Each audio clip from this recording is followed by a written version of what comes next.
यस STV टकका साथमा अत्याधुनिक तथा आरामदायी फर्निचरको एकमात्र showroom Bhairav furniture and trading Dhangadhi main road the रुबस होटल धनगढी 2 बैया बिहाडी।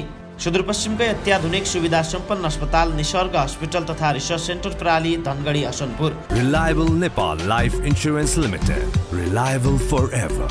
Ganeshur Kathmandu. Hotel Flora Dhangadhi 3 Chatakpur. Padma अस्पताल प्राली Attariya Kailali. Iris trade and suppliers Godavari नगरपालिका 5 गेटा कैलाली। प्रोप्राइटर परशुराम राणा। वाजिद सिरक गद्दा पसल मेन रोड चौराहा धनगढी। नमस्कार, एसटिभी टकमा स्वागत छ। दर्शक महानुभावहरू, हामी समसामयिक विषयमा रहेर एसटिभी टकमा कुराकानी बहस गर्ने गर्दछौँ। अहिले देशमा राजनीतिक माहौल तातेको छ। करिब 2/3 प्राप्त नेपाल कम्युनिस्ट पार्टी नेकपाको सरकार थियो। 5 वर्षका लागि जनताले जनमत दिएर सरकार बनेको अवस्था थियो। तर बिचमै आफ्नै नेताहरूबाट असहयोग भएको भन्दै प्रधानमन्त्री केपी शर्मा ओलीले संसद नै विघटन गरेर मध्यावधि चुनावको मिति समेत घोषणा गरिसक्नु भएको छ। त्यो सँगै नेपाल कम्युनिस्ट पार्टी नेकपाभित्रकै एक समूह सरकारको समर्थनमा केपी शर्मा ओलीका पक्षमा र्याली र जुलुस निकाल्दै चुनावको तयारीमा जुटेको छ भने अर्को समूह संसद पुनः स्थापना हुनुपर्छ, प्रधानमन्त्रीको असंवैधानिक कदम भन्दै सडक सङ्घर्षका कार्यक्रम केन्द्रित छ।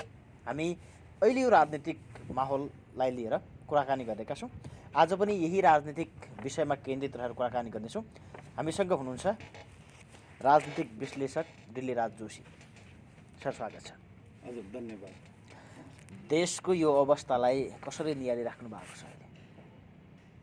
देश जसरी 62-63 सालको आन्दोलनपछि स्थायित्वतिर देश जान्छ र त्यसले नेपालमा सयौँ वर्षदेखि रोकिएका थातिरहेका विकास निर्माणका कामहरू र तल्लो वर्ग नेपाली तल्लो वर्ग आधारभूत वर्गका समस्याहरू चाहिँ अब समाधान हुन्छन् र अब चाहिँ लोकतान्त्रिक तथा समाजवादी भनौँ न कम्युनिस्ट विचार अवधारणा बोकेका राजनीतिक दल र पुँजीवादी प्रजातन्त्रमा कमसेकम पुँजीवादी समाजवाद आर्थिक समानताको नारा लिएका पार्टीहरू जब 62-63 आए त्यसपछि त्यो समस्या हल हुन्छ। एकातिर थातिरहेको विकास अगाडि बढ्छ र अर्कोतिर चाहिँ अस्थिरता 70 वर्षको अस्थिरता पनि कम हुन्छ र तल्लो वर्गका मानिसहरूको आधारभूत वर्गका आवश्यकताहरू पुरा हुन्छन् भन्ने सोच थियो, त्यो सफल हुन सकेन र अहिले त्यस कारणले राजनीति अत्यन्त शङ्कास्पद, अत्यन्त अस्थिर र तरल अवस्थामा अगाडि बढेको छ। यो अवस्था सिर्जना हुनुमा दोषी को देख्नुहुन्छ?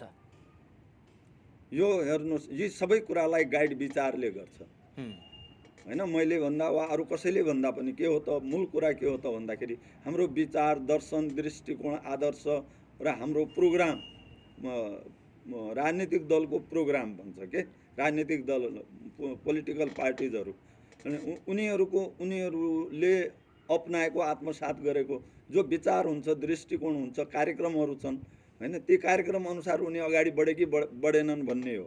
त्यसकारण 2/3 बहुमत प्राप्त नेपाल कम्युनिस्ट पार्टीको जो सरकार भयो त्यसले एउटा आशा किरण के थियो भने अब स्थिरता हुन्छ, विकास जान्छ होइन, यो कयौँ दशक 7 दशकदेखिको अस्थिरता चाहिँ स्थिर हुन्छ। अब स्थिरता भयो भने डेभलपमेन्ट हुन्छ भन्ने सोचेको थियो होइन। त्यो किन कहाँनिर ग्याप रह्यो भन्दाखेरि हामी जान खोज्यौँ काठमाडौँ होइन, धनगढीबाट हिँड्यौँ, अत्तरियामा पुगेपछि हामी अल्मलियौँ भन्छु म होइन, अनि त्यहाँ पुगिसकेपछि कहाँ जाने भन्ने हाम्रो मार्ग जो राजनीतिक मार्गचित्र हो होइन, त्यो अलमलमा पर्यो। अर्थात् मैले के भन्न खोज्दैछु भने विचारधारात्मक रूपमा हाम्रा राजनीतिक दलहरू कमजोर रहे र उनी आफ्नो आदर्शलाई त्यागेर होइन फरक बाटोबाट हिँड्न खोज्दा परिणाम यो आएको हो। यो वैचारिक यो बहस भनौँ, राजनीतिमा एउटा सत्ताको लडाइँ देख्नु, यसमा त्यस्तो एउटा एजेन्डा भन्ने कुरा, विचारको लडाइँ भन्ने कुरा त छैन जस्तो लाग्छ। के लाग्छ? होइन, यो यस्तो, मैले अस्ति भर्खरै आर्टिकल लेखेँ, तपाईँहरूले हेर्नुभयो कि नै, धनगढी पोस्टमा, अनलाइनमा पनि छ। यो तपाईँको संसदीय धार हो होइन। तपाईँ चुनावमा जानुहोस्, केपी ओलीको चुनावमा जानुहोस्, त्यसले पनि संसद पुनर्स्थापना गर्ने हो होइन। यो संसद कोल्याप्स गर्यो केपी ओलीले, भएकै यथावत रहेकै संसदलाई चाहिँ पुनर्स्थापना गरौँ भनेर पढेका मुद्दाहरूले पनि त्यही संसद, पुरानो संसद बिउताउने हो। 2.5 वर्षसम्म त्यो संसदले हामीलाई के गरेको थियो, जनतालाई के गरेको थियो भन्ने नै हो।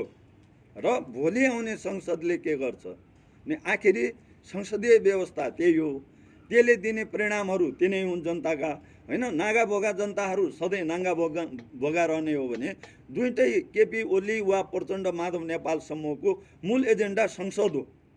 हेर्नुहोस्, ड्युमामा लेनिनले रुसको ड्युमामा के भनेको थियो, ड्युमा प्रयोग गर्ने हो, ड्युमा प्रयोग गर्ने हो, हामी समाजवादमा रूपान्तरण हुने हो, केही समयका लागि ड्युमा प्रयोग गरौँ भने।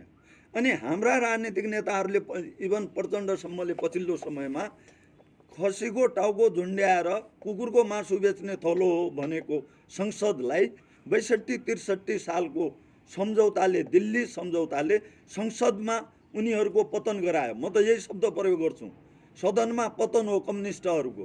यद्यपि उनीहरू सत्तामा जान्नथे होला, हेर्नुहोस् होइन, सत्तामा जान्नथे होला, सत्ता प्राप्त हुने थिएन होला। अत त्यो लेभलको एउटा वार्ता गरिसकेपछि उनले प्रत्यक्ष निर्वाचनद्वारा स्थायी 5 वर्षका लागि एउटा कमसेकम स्वरूपमा सारमा संसदीय व्यवस्थाको रूपान्तरण आवश्यक थियो।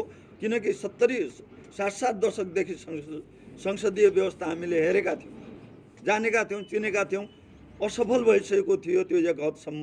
ब्रिटिस र ब्रिटिसको उपनिवेश भएका देशहरूले अवलम्बन गरेका व्यवस्था हो।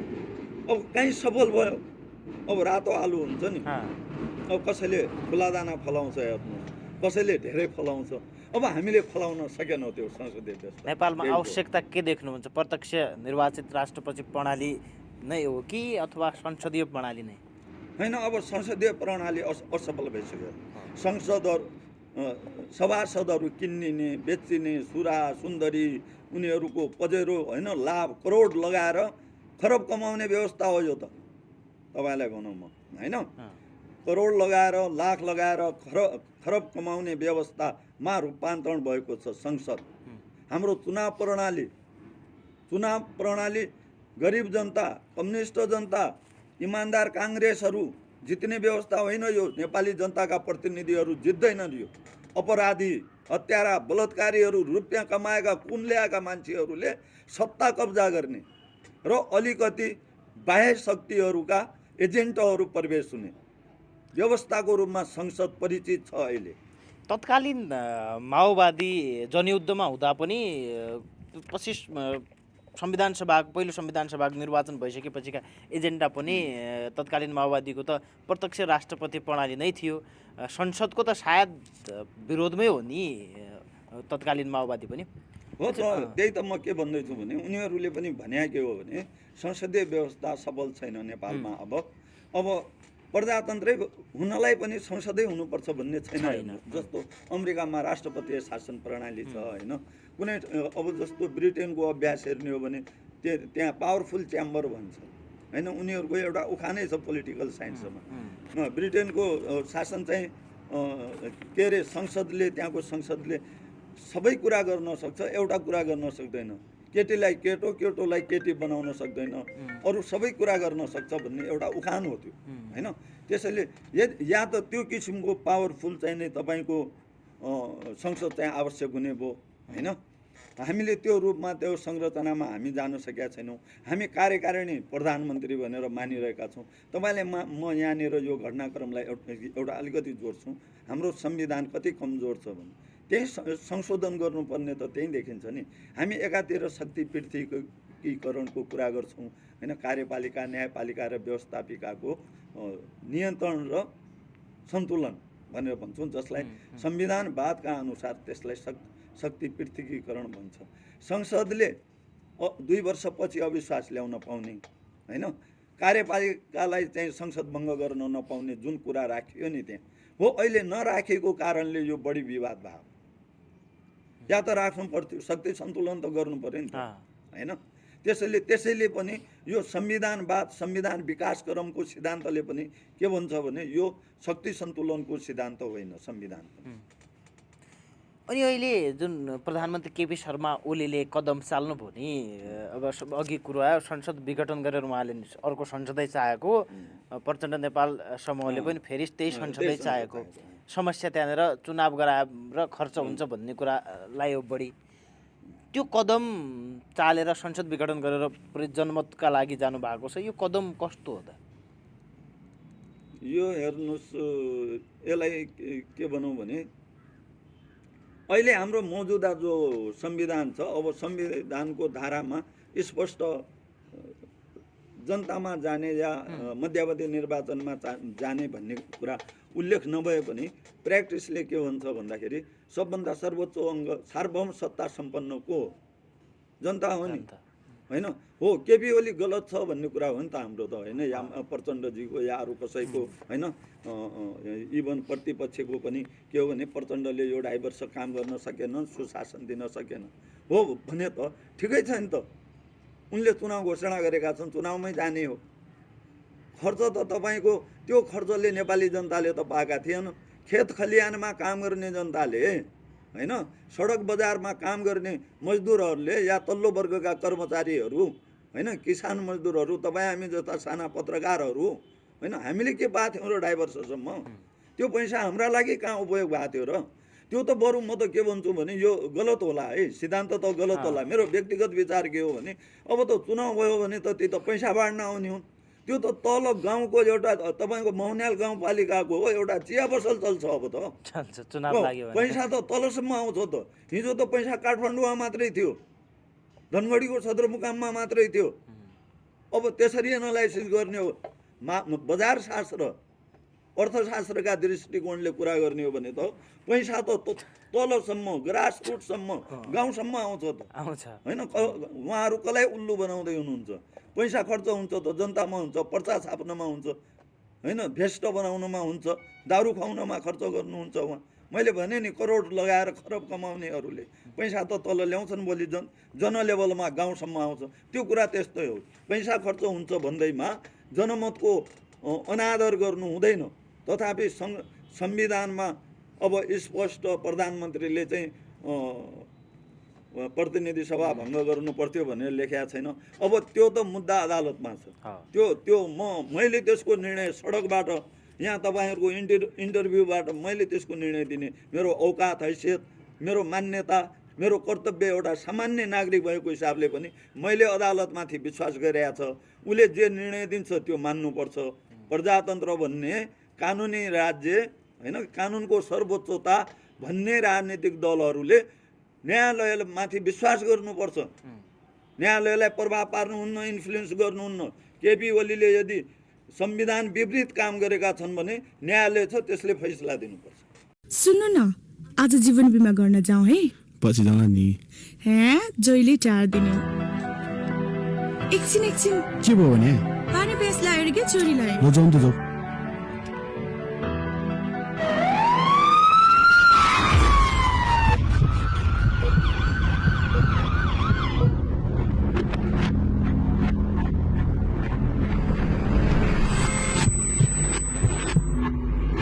बजाऊ पहिला रिलायबल जाउँ।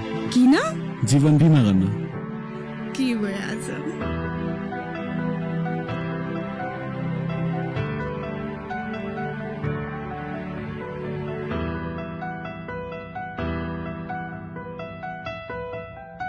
जीवन बिमा जरुरी छ। हामीले रिलायबल नेपाल लाइफ इन्सुरेन्समा जीवन बिमा गर्यौं। न्यूनतम शुल्कमा अधिकतम आर्थिक सुरक्षा। Reliable Nepal life insurance. अघि पनि कुरो उठ्यो, जसरी तपाईँले प्रत्यक्ष कार्यकारी राष्ट्रपतिका कुरा आए, यो संसद चाहिँदै चाहिएन भन्नुभयो। त्यसपछि अब संसद चाहिन्न भन्दा भन्दै सङ्घीयता पनि भएको छ। 7 प्रदेशका 7 संसद सहित प्रतिनिधि सभा र राष्ट्रिय सभा लगायतका संसद छन्। यो संसद हुँदै नभइकन सिधै कार्यकारी सिस्टम आयो भनेपछि आर्थिक अवस्थाको भार कति घट्थ्यो त नागरिकलाई?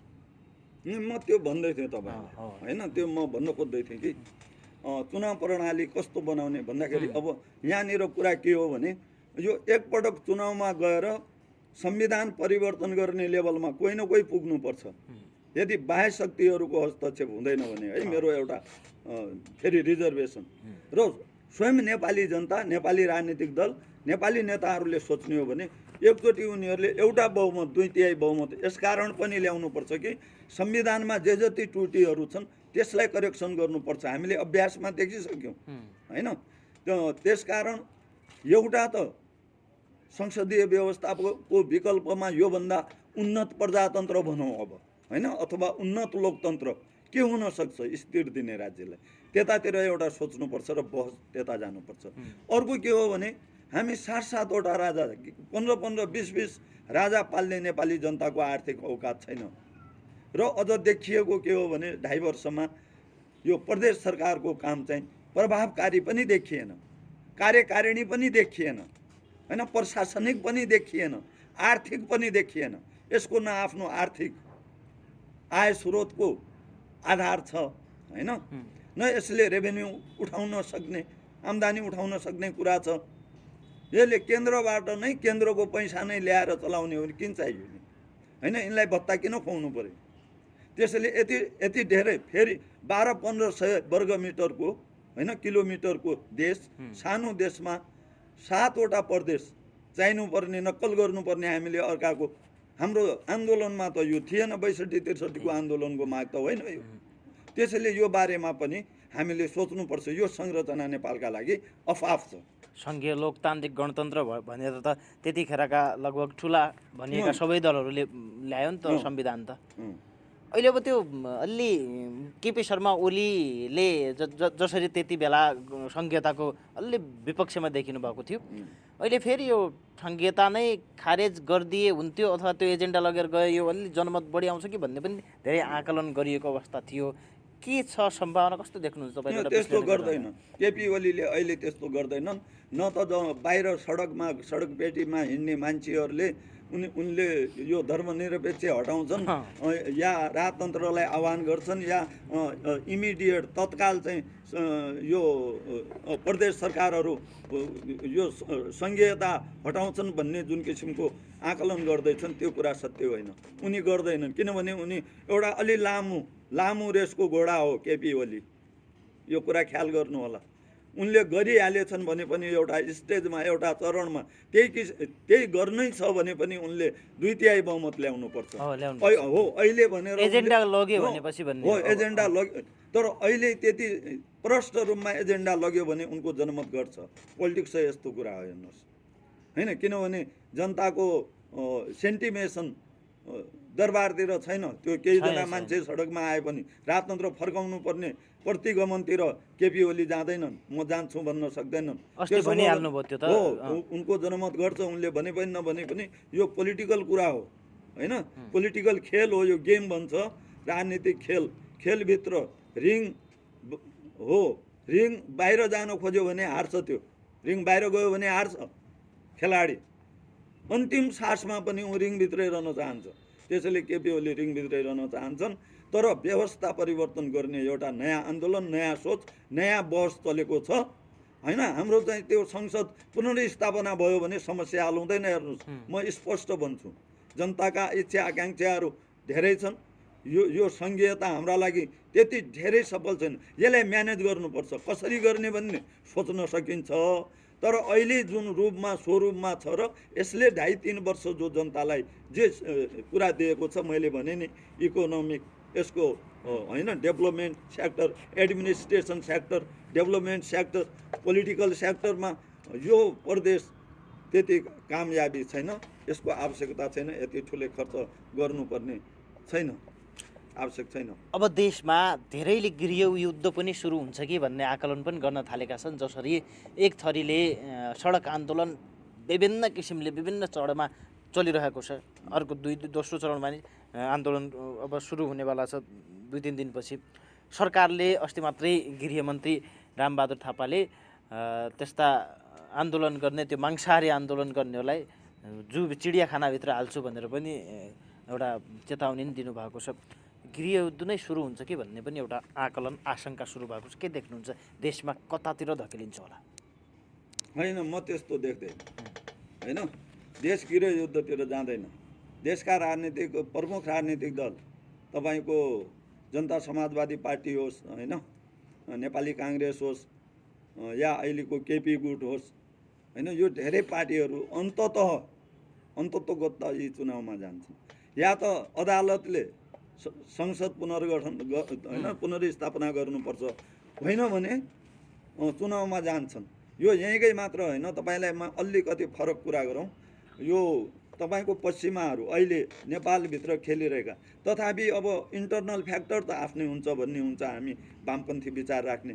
प्रधान तत्त्व इन्टरनल हुन्छ भन्ने हुन्छ, हाम्रो आन्तरिक हुन्छ, गौण तत्त्वहरू बाह्य हुन्छन् भन्ने हाम्रो एनालाइसिस हो होइन। तथापि हामी कहाँ देखिया के छ भने एक्सटर्नल फ्याक्टरहरू बढी हाबी भएको हामी देख्छौँ र त्यो पनि हामीले निम्त्याएको कारणले। अब तपाईँलाई म गुठी कुरा के भनौँ भने अहिले 2वटा क्याम्प खेलिरहेको छ देशमा। त्यसलाई हेर्ने हो भने चाहिँ तपाईँको पश्चिमाहरूको युरोपियनहरू भनौँ, जो यो एमसिसीसँग जोडिएका मान्छेहरू, मेरो कुनै पक्षविपक्ष छैन हेर्नुहोस् है, पोलिटिक्समा म स्वतन्त्र कुरा राख्ने मान्छे, उनीहरू लगायत अब त्यो काङ्ग्रेसको अहिलेको संस्थापन पक्ष होस्, केपी ओलीजीहरू हो या अरू हो, एउटा क्याम्प तयार हुँदैछ। उसले पश्चिमाले एउटा क्याम्प तयार गर्दैछ होइन। अब त्यो क्याम्पले चाहिँ तपाईँको तिब्बतदेखि लिएर चीन, चाइना, साउथ सीदेखि लिएर यता पश्चिमतिरको चाहिँ उसको मार्ग जुन छ, युरोप पस्ने अरब हुँदै होइन, त्यसलाई उसले हेरिरहेको छ, उसको मार्केटलाई, उसको प्रभावलाई, प्रभुत्वलाई हेरिरहेको छ होइन। अब त्यो भएको कारणले यहाँ पश्चिमाहरू खेल्छन् र उनीहरूले एउटा क्याम्प तयार गर्दैछ। यो एउटा त्यो क्याम्पको परिणाम हो भनेर बुझ्नुहोस्। चुनाव भइहाल्यो भने टाइममै, अब जसरी वैशाखमा चुनाव तोक्नु भएको छ, चुनाव हुने सम्भावना कम देखिरहेको अवस्था छ। फेरि चुनाव नभयो भने झन् आन्दोलन त उग्र बन्ला जस्तो देखिन्छ। यो समूहको जुन प्रचण्ड नेपाल समूहको अवस्था कतातिर धकेलिन्छ लाग्छ? उहाँहरू थाक्नुहुन्छ हेर्नुहोस्, किनभने अब उहाँहरूसँग इन्टरनल बाह्य एक्सटर्नल पावरहरू कति छ भन्ने कुरा पनि एउटा हो। कसको आड भरोसामा उहाँहरू उठिराख्नु भएको छ भन्ने एउटा कुरा हो होइन। हिजोको 62-63 को आन्दोलन होस् या 10 वर्षे जनयुद्ध होस्, प्रचण्डजीले अन्ततः समर्पण गरेर आउनुभयो। भारतले त्यसको म्यानेजमेन्ट गरिदिएको रले, अझ रको प्लानमा त्यो म्यानेज भयो। यो दुनियाँलाई जगजाहेर छ। पश्चिमाहरूको मध्यस्थता र भारतीय उपस्थितिमा त्यो कुरा व्यवस्थापन भएको हो होइन। यो कुरामा कोही भ्रममा पर्छ भने त्यो गलत हुन्छ। त्यसैले उहाँहरूका पछाडि कोही छ भने त अब मेरो भन्नु केही छैन।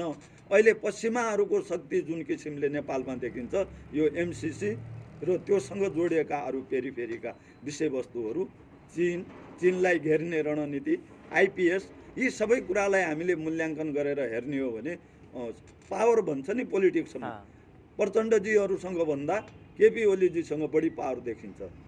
शक्ति सन्तुलनको हिसाब गरे मैले उहाँ प्रचण्डजीहरूलाई मिनिमाइज गर्न खोजे होइन, मैले परिस्थिति के हो भन्न खोजेको। अन्ततोगत अल्टिमेटली भारतको साउथ ब्लक, त्यहाँको संस्थापन पक्षले चुनावलाई प्रमोट गर्छ हेर्नु होला। पछि गएर फेरि मिल्ने सम्भावना कतिको देख्नुहुन्छ? चुनावै भइहाल्यो अथवा तत्काल यो पिढी मिल्दैन, मलाई लाग्दैन त्यस्तो।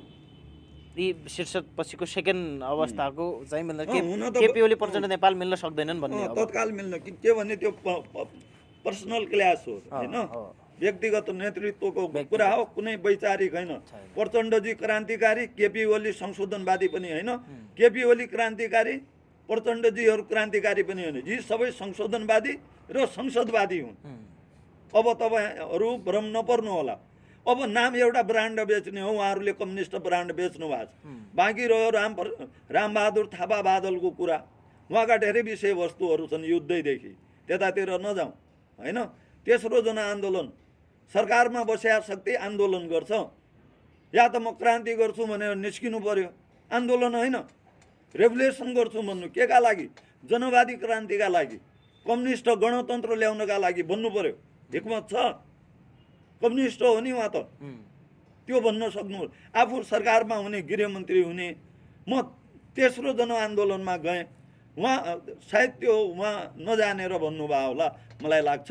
बाँकी त्यो मांसाहारी आन्दोलन गर्ने भनेर हिजो सँगै सहकर्मी भए हुनाले प्रचण्डजीलाई धम्क्याउन खोज्नुभयो होला। उहाँले मांसाहारी आन्दोलन गर्छौँ भन्नुभयो, हिंसात्मक गऱ्यो भने हालिदिन्छु, जेल हाल्छौँ भन्न खोज्नुभयो होला गृहमन्त्रीज्यूले, होइन।